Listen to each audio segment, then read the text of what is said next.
Hola, bienvenidos a la señal de Arturo y Gemma. Soy Arturo Valderas, con el gusto de compartir con ustedes el día de hoy este tema, eh, vivir con el freno de mano puesto. Vamos a revisar qué es lo que nos ocurre, qué obstáculos internos tenemos que con frecuencia se nos atravesan en nuestro proceso de crecimiento. Entonces, el ejemplo con el que quisiera iniciar pues es el del freno de mano en los automóviles, vehículos, etcétera. ¿En qué consiste vivir con el freno de mano puesto? Bueno, es equivalente a manejar un vehículo, un automóvil, una van, una camioneta, etcétera, en donde por una parte con un pie aceleramos y con una mano frenamos con el freno de mano, o con el otro pie pisamos el freno, el pedal del freno. Entonces tenemos esta experiencia. Si nosotros lo hiciéramos, de tratar de manejar y por una parte acelerar y por otra parte frenar al mismo tiempo, la experiencia sería de que o no avanzamos o tenemos que forzar mucho la máquina para que venza la resistencia del freno, y en cuanto soltáramos el acelerador, pues simplemente nos detendríamos. Entonces, con mucha frecuencia nuestra experiencia en el crecimiento, en el desarrollo personal, en nuestro avance hacia la maduración humana y espiritual, que se funden, como luego veremos, porque somos una sola realidad, somos seres humanos, espíritus encarnados. Entonces, esta experiencia, este símil, nos permite ver cómo, y lo constatamos nosotros, con frecuencia intentamos avanzar, crecer en determinados ámbitos de nuestra vida, y sin embargo sentimos como obstáculos, frenos, que a veces ni siquiera están afuera de nosotros, sino que son internos y que nos impiden avanzar, o con un gran desgaste. Inclusive si pensáramos de nuevo en un automóvil, hacer eso a lo mejor sí permite que el automóvil avance, pero el desgaste del motor, de los frenos, de la máquina en general, van a ser muy altos. Entonces, con frecuencia, nuestro desgaste también es muy fuerte y a veces ni siquiera es suficiente para avanzar realmente. O avanzamos y frenamos, o incluso retrocedemos. Eso ¿cómo lo constatamos ya directamente en nuestra experiencia? Quiero hacer cosas buenas, positivas, saludables, en favor mío o de los demás. Quiero hacer el bien, lo que debo hacer, lo que identifico que me hace crecer, avanzar a mí y a los demás. Pero cuando paso a las acciones, eso que quiero o no lo puedo hacer, o lo hago incompleto, o a veces lo hago, a veces no lo hago. Termino haciendo lo de siempre. A veces ni siquiera sé cómo actuar bien. No sé identificar cuál sería en una situación aquello que me hace crecer, que me hace más saludable, que me ayuda a madurar, etc. No lo logro identificar. Y a veces cuando sí lo sé, cuando sé qué sí debo hacer para mejorar mi salud física, emocional, psicológica, social, familiar, económica, espiritual, laboral, pues no, termino haciendo lo mismo. Es como la fuerza de los hábitos en principio. Y lo que constatamos es que nuestra voluntad, aquello que fortalecería nuestras acciones para hacer el bien, lo positivo, lo saludable, no le falta le falta fuerza. No es suficientemente fuerte nuestra voluntad para vencer el freno que nos impide precisamente hacer eso que identificamos que está bien. Y la gran pregunta es, ¿por qué? Incluso si vemos desde la perspectiva espiritual, San Pablo lo decía, y lo podemos ver ahí en la carta a los Romanos, lo dice 2 veces. Yo quiero hacer el bien y termino haciendo el mal. Y luego dice, realmente mi proceder, mis acciones, no las entiendo. No entiendo qué me pasa. Queriendo hacer el bien, termino haciendo el mal. Entonces, esta es exactamente nuestra experiencia. Sabemos con frecuencia qué hacer, pero no lo podemos hacer, porque es como si a nuestra voluntad le faltara fuerza, o que hubiera otra fuerza en nuestro interior más potente que impidiera que hiciéramos lo correcto, lo adecuado, lo positivo, lo saludable. ¿Y qué es lo que sucede? Bueno, una de las razones básicas de fondo por la cual no podemos hacer lo que queremos es que hay una herida en nuestro interior. Hay un daño, hay una facultad humana, una facultad que tenemos todos los seres humanos, que ha sido dañada por las disfunciones vividas en la infancia, por las experiencias disfuncionales o maltratos. ¿Cuál es esta facultad herida? Justamente la voluntad. ¿Y qué es lo que la fuerza o las fuerzas internas que a veces no identificamos con claridad, que forman esta barrera contra la que choca la voluntad y por lo tanto no podemos hacer el bien que queremos hacer?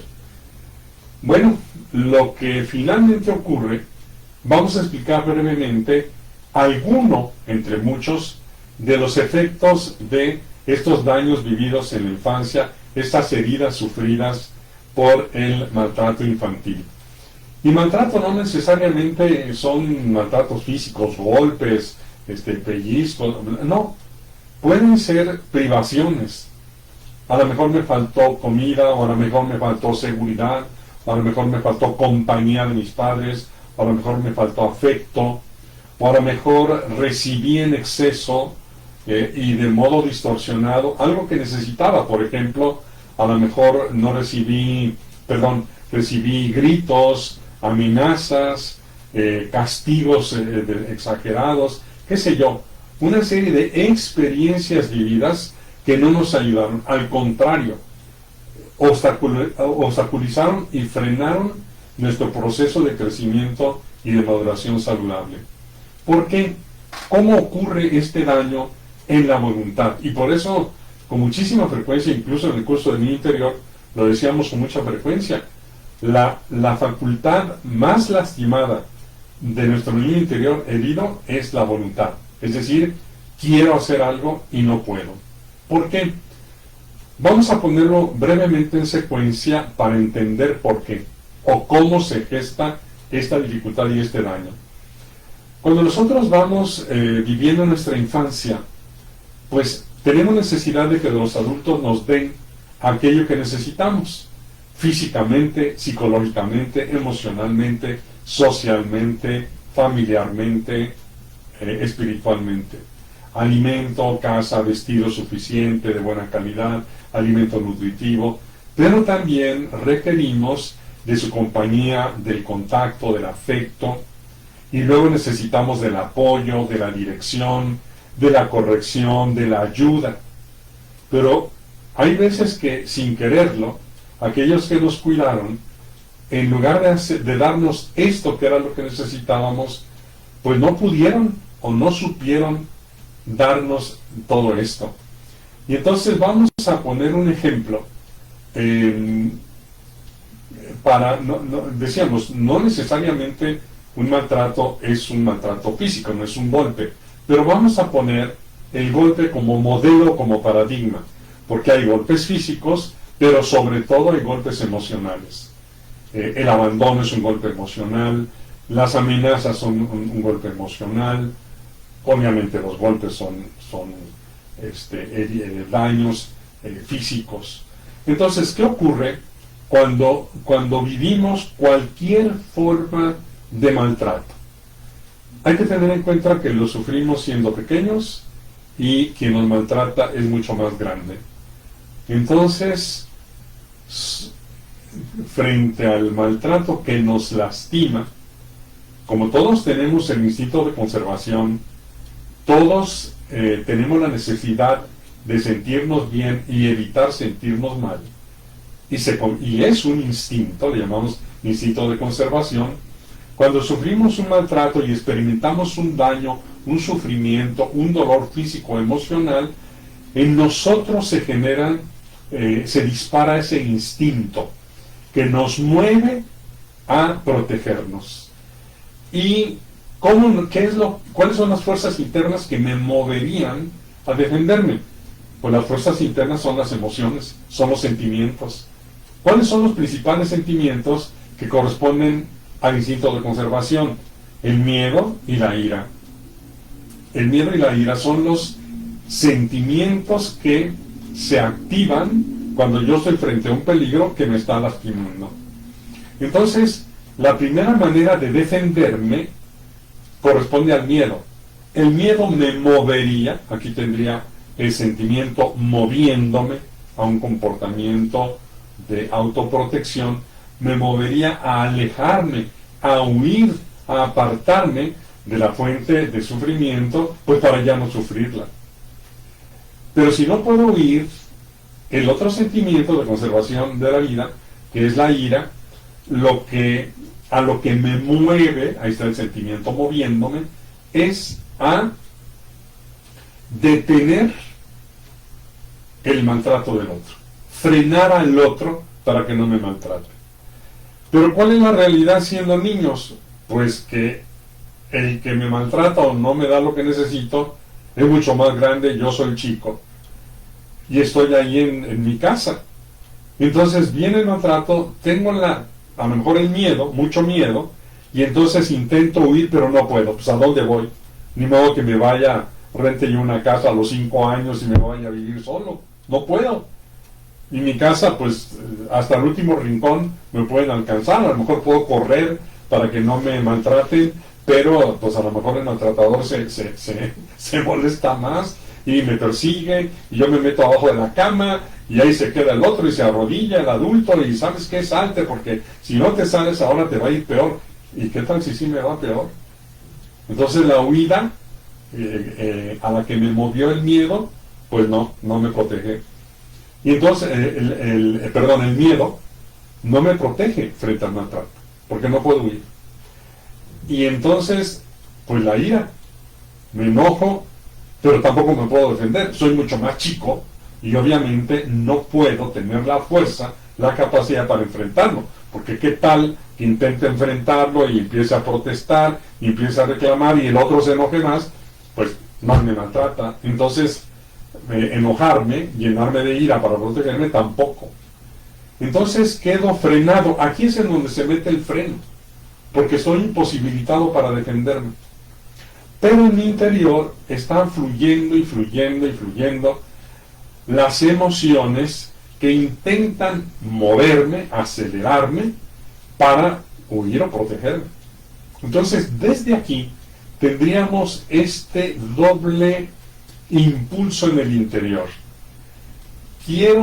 Las emociones de miedo y de ira se quedan en mi interior, me mueven a protegerme, pero como no puedo o me va peor, entonces freno la huida y freno la ira.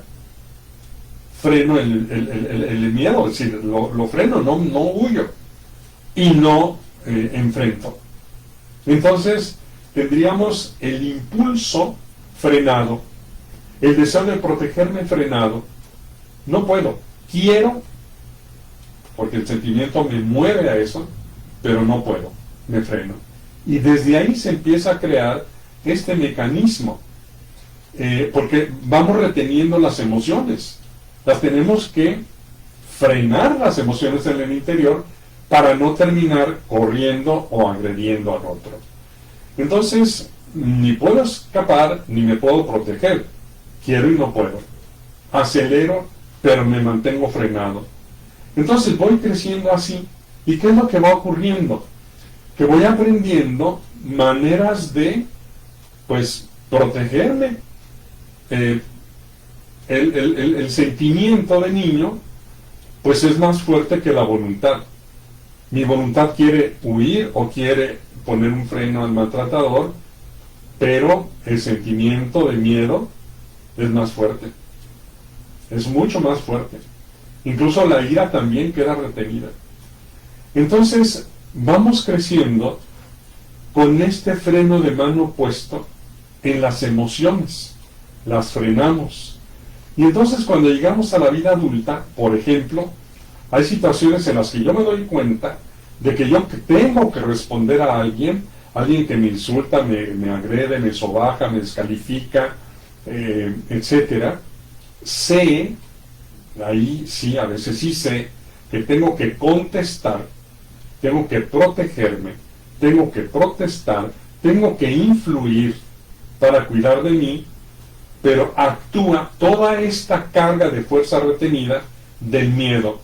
Y si mi aprendizaje es paralizarme, simplemente el impulso a hablar queda frenado por el miedo.